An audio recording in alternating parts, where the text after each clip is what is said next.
అనేది నెక్స్ట్ జన్మకు పెరుగుతుంది.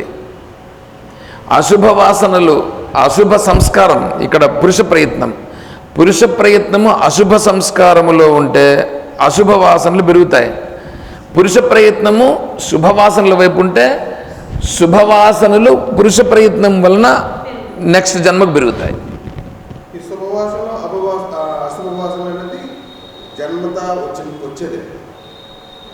నువ్వు ఇప్పుడు చేస్తున్నావప్ప, నువ్వు ఇప్పుడు పెంచుతా ఉన్నావు కదా, నువ్వు సంకల్పం చేస్తున్నావు కదా. మీరేం చేస్తారు మామూలుగా?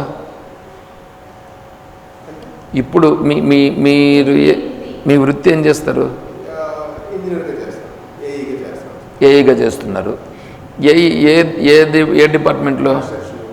Construction. So engineering department. So మీరేం చేస్తారంటే మీరు ప్లాన్ పంపించినారు. సో ప్లాన్ పంపించి ఏంటంటే మీరు ఒక డిజైన్ చేశారు.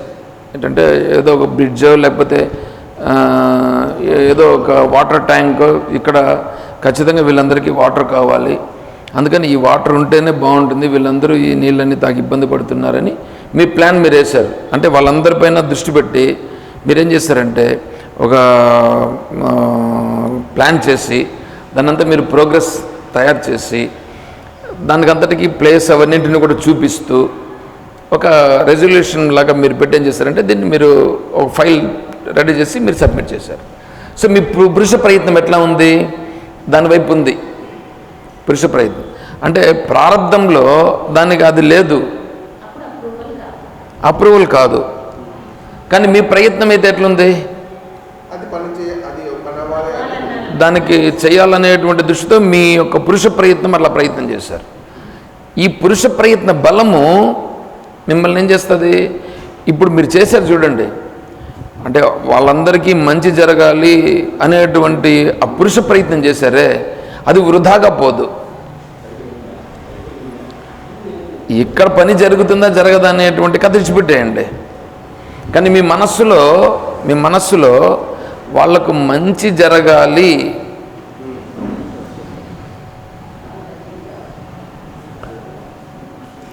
అనేటువంటి వాసన ఉంది చూడు, అది పెరిగిందిగా.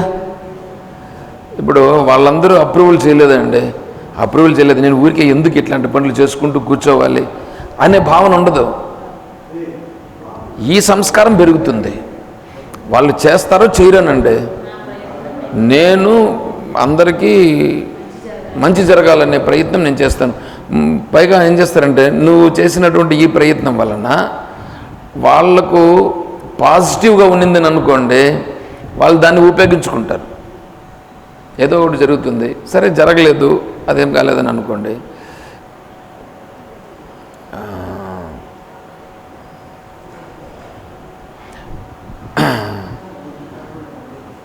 ఒకతను ఏఈ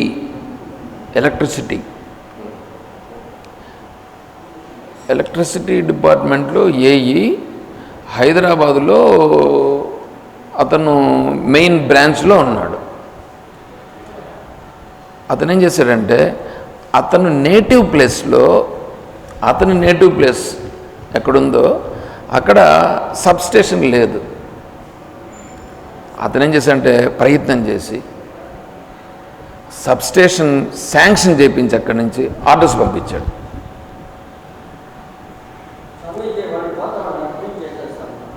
మీరు చేసేయండి.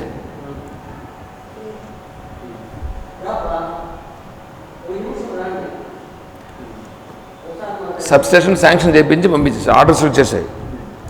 సో ఆర్డర్స్ చిత్తూరుకు వచ్చాయి. చిత్తూరు నుంచి వాళ్ళు ఉండే నేటివ్ ప్లేస్కి కూడా ఆ కన్సర్న్ మండలానికి కూడా వచ్చింది.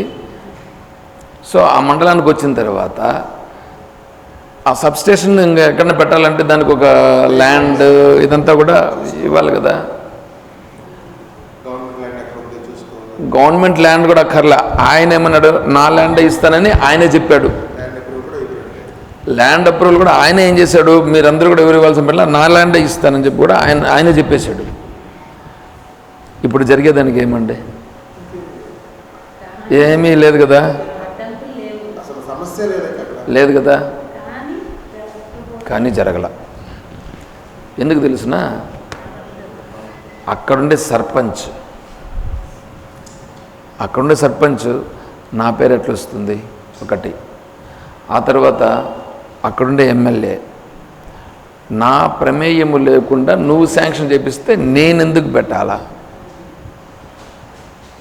చూడు, నువ్వు ల్యాండ్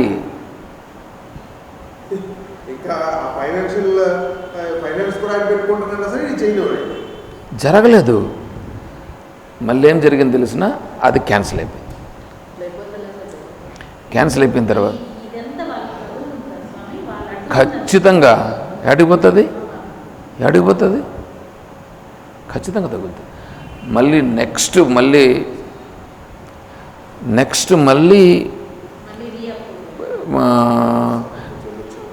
ఏం పర్లే కూర్చో, వాళ్ళు చేసుకుని నెక్స్ట్ మళ్ళీ గవర్నమెంట్ వచ్చిన తర్వాత, ఎలక్షన్స్ అయ్యి మళ్ళీ గవర్నమెంట్ వచ్చిన తర్వాత ఆయన రిటైర్డ్ అయ్యాడు. అప్పటికి ఎవరు?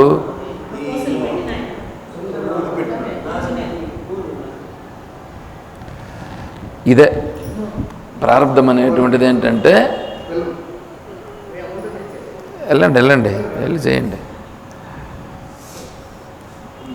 ఆయన రిటైర్డ్ అయ్యాడు. ఆ ప్రపోజల్ అంతా కూడా ఎత్తి బుట్టలు వేసినారు. మళ్ళీ ఈయనొచ్చి ఈయనేందో పెద్ద చేసినట్లు మళ్ళీ దాన్ని రీఓపెన్ చేసి ఆ గ్రామంలోకి వచ్చి మీకు సబ్స్టేషన్ మేము తెచ్చినాము అని చెప్పి చేసుకొని, దీంట్లో ల్యాండ్ ఎవరు ఇస్తారండి? ల్యాండ్ ఎవరైతే ఇస్తారో వాడికి జాబ్ కూడా ఇప్పిస్తా నేను అని చెప్పి వాడికి ఒక అటెండర్ పోస్ట్ వాడికి అక్కడ ల్యాండ్ ఇచ్చినట్టు కాబట్టి అక్కడ ఇప్పించినట్లు చేసి పెద్ద ప్రచారం చేసుకొని ఇవన్నీ చేసుకున్నారు. చూసారా? కానీ ఆ ప్రపోజల్ శాంక్షన్ చేపించి ఆల్రెడీ ఆయన ఇచ్చారు చూడండి. అది ఎందుకు చేశాడు అతను? పురుష ప్రయత్నం చేత ఏదో చేయాలని చేశాడు అతను.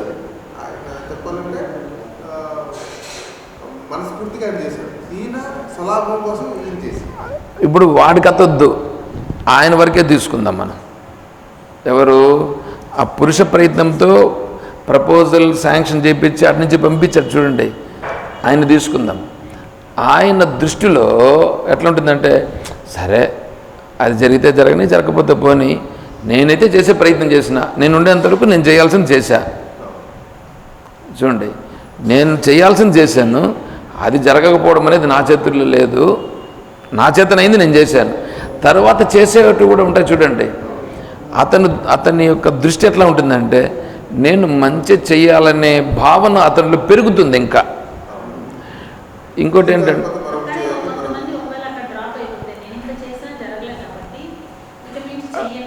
అతనిలో ఉండే సంస్కారాలు కూడా ఉంటాయి. మళ్ళీ అక్కడ అతనిలో ఉండే సంస్కారాలు ఉత్తమ, మధ్యమ, అధమ అని ఉన్నాను చూడండి. అతడు ఉత్తమ సంస్కారవంతుడైతే, ఉత్తమ సంస్కారం అయితే ఏమవుతాడంటే, వినండి, ఉత్తమ సంస్కారం కలిగితే ఏం చేస్తాడంటే, నా వంతు కర్తవ్యాన్ని నేను చేశాను, వాడు ఫలితాన్ని వాడు అనుభవిస్తాడు. నేను మాత్రం చేయాల్సింది ఏం చేయాలి? నేను శాంక్షన్ చేయించినాను అనేటువంటిది ఇప్పుడు అతని మనస్సులో దృఢంగా ఉందిగా. ఎవడడిగినా కూడా, దోవయ్య పలానా రోజు నేను ఇట్లా చేయించినాను, మీరు కాపాడుకోలేకపోయినారు అనే మాట అతను చెప్పగలడు కదా. కాబట్టి అతను ఏం చేస్తాడు, ఇంకా నేను చేస్తాను, నేను చెయ్యగలిగిందే మంచి చేస్తాను, కానీ నేను వేరే చెయ్యను అనేటువంటి దృష్టి పెరుగుతుంది. సంస్కారం అతనికి ఉంటే. సంస్కారం లేకపోతే వాడు వెనక్కి వచ్చేస్తాడు. నేను ఎంత చేసినా ఆడ జరగదబ్బా, కాబట్టి వాళ్ళతో జరగని అనేట్లుగా పడిపో, అంటే సంస్కారం. ఇవన్నీ అందుకనే 4వ అధ్యాయంలో గహనా కర్మణో గతి అని అంటాడు. కర్మను గురించి చెప్పడం అనేటువంటిది ఒక అడవి లాంటిది. అడవిలో ఎన్ని రాళ్ళు ఉన్నాయి, ఎన్ని గులకరాళ్ళు ఉన్నాయి అనే దాన్నైనా సరే ఎంచి వేయచ్చు. కానీ కర్మను గురించి ఎలా ఉంటుంది, ఎలా జరుగుతుంది అనేది మనము చెప్పలేము అని చెప్తారు. గహనా కర్మణో గతి, ఎంత ఇది ఉంటుంది చూడండి అది. కాబట్టి ఇక్కడ ఏంటంటే, ఈ సాధకుడుగా ఉండేటువంటి వాడి యొక్క ప్రయత్నం, ఆ ప్రయత్నం అనేటువంటిది ప్రారంధంలో ఉంటే జరిగిపోతుంది. లేకపోతే వీడి మనస్సులో జరుగుతుంది. వీడి మనసులో ఏం జరుగుతుంది? శుద్ధమైనటువంటి విషయాల వైపు దృఢమవుతుంది. అర్థమైనా ఇప్పుడు? శుద్ధమైనటువంటి విషయముల వైపు నేను చెయ్యాలి, ఇదే నేను చేస్తాను అనేది దృఢమవుతుంది. వేరే వాడితో నాకు అవసరం లేదబ్బా, నేను చేసేది చేస్తాను. ఈ సంస్కారం దృఢమయ్యి వాడు క్రమంగా శుద్ధాంతఃకరణం వైపు ముందుకు వెళ్ళి, ఇవన్నీ ఏమంటారంటే తెలియని స్థితిలో ఉంటూ ఏం చేస్తారంటే వాళ్ళు తెలుసుకోవాలని అనుకోరు. ఇప్పుడు అది అవసరమా? నిజంగా మాట్లాడితే కన్నా అవసరం లేనటువంటిది ఏదో వాళ్ళు చేసుకొని గమనుడిపోవాలి. కానీ మళ్ళీ ఏం చేస్తారంటే మధ్యలో మనల్ని వచ్చి లోడబెట్టేది, ఇట్లాంటివన్నీ చేస్తుంటారు అనమాట. అది వాళ్ళ సంస్కారం అది ఉంటుంది. ఇప్పుడు మనం ఏం చేయాలంటే చూసుకొని నోరు మూసుకొని గమన ఉండాలి. అంటే చేతగాని వాడి వల్లే ఉండాల, చేతగాని వాడి వల్లే ఉండాలి. లేకపోతే ఏమవుతుందంటే దానికి అన్నింటికీ సమస్యలు. చూడండి, అది సాధకుని యొక్క స్థితి. జ్ఞాని యొక్క స్థితి ఎలా ఉంటుంది? అది జరిగితే జరుగుతూ ఉంటుంది, జరగలేకపోతే జరగలేదు. అయితే సంస్కారాన్ని అనుసరించి అతనికి కూడా వాసనలు ఉంటాయి కదా. శంకర జయంతి కాబట్టి తీసుకొని వచ్చి కూర్చొని పెడతారు. తీసుకొని వచ్చి కూర్చొని పెడితే వాళ్ళందరికీ చెప్తాడు. ఏమి మాట్లాడమన్నాడు కాబట్టి కొన్ని మాటలు మాట్లాడతాడు. సంస్కారంలో ఉంది కాబట్టి, వాసనలో ఉంది కాబట్టి. అయితే వాసనలో ఇట్లా జరగాలని అట్లా జరగాలని ఏమన్నా తను అనుకుంటున్నాడా? తను అనుకోడు. కానీ ఆడ వాళ్ళు తీసుకొని వచ్చి కూర్చుని పెట్టినప్పుడు తీసుకొని రావడము, నువ్వు రావాలని చెప్పడము ఇవి వస్తుంది చూడండి. అలా వచ్చినప్పుడు ఏమవుతుంది? ఆ వాసన అనేటువంటిది ఉంది కాబట్టి వచ్చింది. దానికి వికారం చెందకుండా ఎట్లా జరగాలనో జరుగుతూ ఉంటుంది. అడిగినారు కాబట్టి చెప్తాడు, అడగలేదు సైలెంట్గా ఉంటాడు.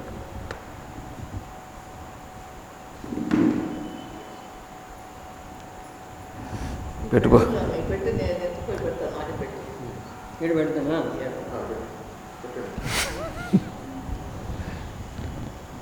ఏడు ముక్కాలు అయిపోయింది. సరే చూడండి ఎట్లా ఉంది ఇప్పుడు అక్కడ. అదే ఇక్కడ చెప్తా ఉండేది.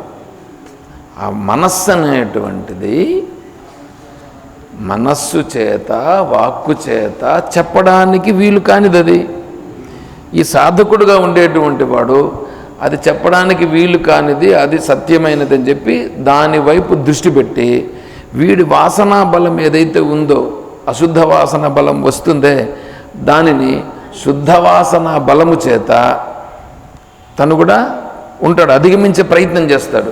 కానీ అది జరుగుతుంది. కానీ శుద్ధవాసన బలం చేత ఏం చేస్తాడంటే శుద్ధ సంకల్ప వైపే తను మొగ్గు చూపుతూ ఉంటాడు. ఇలా మొగ్గు చూపేదాని వల్ల ఏమవుతుందంటే ఇతని వ్యవహారంలో జరిగేటువంటి బయట జరిగేటువంటి దానిలో జరుగుతుంది. లోపల మనస్సు శుద్ధమవుతూ వస్తుంది. ఈరోజు సాయంకాలం కూడా చెప్తాను. ఇంకా ఏతు సర్వాణి కర్మాన్ని భగవద్గీత శ్లోకంలో దీని గురించి కొద్దిగా డీటెయిల్స్ వస్తుంది. అక్కడ దాన్ని కొద్దిగా వివరిస్తాను. అది అక్కడ తెలుస్తుంది. జ్ఞాని పరిస్థితి ఎట్లా అంటే జ్ఞాని జరగాలని అనుకోడు, జరగకూడదని అనుకోడు. అయితే వాసన అతనికి కూడా ఉంటుంది కాబట్టి ఆ వాసన అనుసరించి అటుకొస్తాడు. అటుకొచ్చినప్పుడు జరుగుతూ ఉంటే దాన్ని చూస్తూ ఉంటాడు.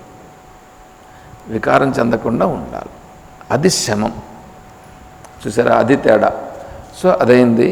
ఇంకా 2 లైన్లు ఉన్నాయి, అవి మళ్ళీ మనం రేపు చెప్పుకుందాం. ఓం తత్సత్. ఓం సర్వం శ్రీ సద్గురుచరణారవిందార్పణమస్తు. ఓం జయ బోలో శ్రీకృష్ణ పరమాత్మకి జయ, బోలో గీతా మాతా की जय, बोलो भक्त मंडली की हर नमः पार्वती पतये। जय सीताराम। हरि ओम तत्सत्। ओम।